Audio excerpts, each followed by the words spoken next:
It is a nice, that is a nice, Look that's at the one of the weather best. girls or something, you know what I mean? One of the best green rooms I've ever been in. Oh, you like that?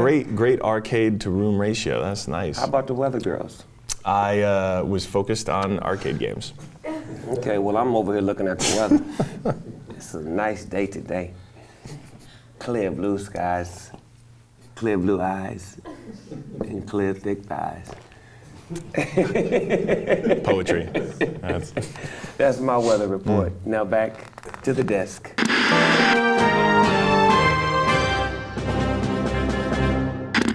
So when you started Reddit, where did that idea come from? Was that just I'm watching what's being created and I want to be creative, or did a friend come to you and say, we should create this? We were seniors in college down in Virginia. This is 2005. So there was, I mean, Facebook was still in schools. It was still just a small side project.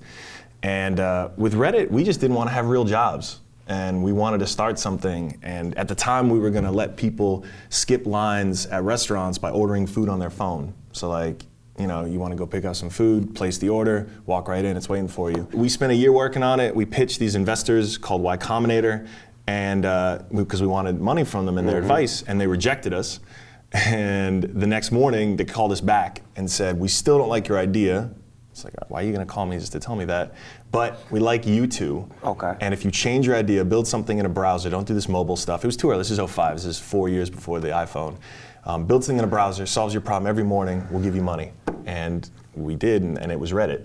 And it was probably the best rejection of my life. Y'all owned it, or did they own it? Oh no, I mean, they had equity as investors, but Steve and I were the primary owners and co-founders. Yeah. And actually, and you're an investor now too. Come on, dog. Yeah. I worked my way in. Smart man. You understand me? I didn't mean to tell everybody, but I'm a part of Reddit too. You understand me? That's how you get in this high exclusive, top-notch interview. You didn't jump the line. You got that new app where you jumped the line ahead of motherfucking guests that I had. I mean, yeah, what app is that? To get ahead of the guests that was in front of you, you jumped their asses. Y'all wait in the game room, nigga. Reddit's in here. Go play a game or something. What are your views towards Trump? Do you have any views? Would you like to speak on it, or do you not have a point of view at all? Well, you know, I spoke out a bit before the election, and most recently I actually wrote an open letter that we published on Reddit. Over 1 million people actually have viewed it now, and it was an open letter about the immigration ban in particular. It was a chance for me to say something that was obviously very personal to me and something that I care about deeply, and it was a chance to invite Redditors, you know, a few 100 million of them, to tell their stories. Because there were some people in there that had similar stories to you. Even way more. I mean, you read these stories, and you can't help but feel like this is, I mean, that's what America's about. It's about the land of the people free. who are courageous enough and brave enough to leave everything behind and start all over and come again. to start from jump. Like people who had educations, who had lives, who had, I mean, I as someone who was born, I was born in Brooklyn. I was an American by the life lottery.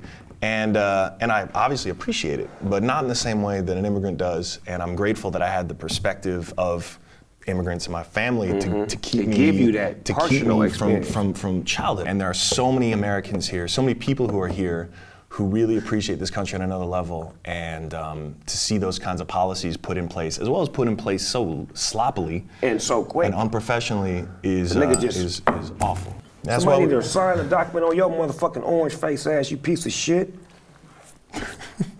I roasted your ass, nigga. I have the right to talk about you. You bitch you.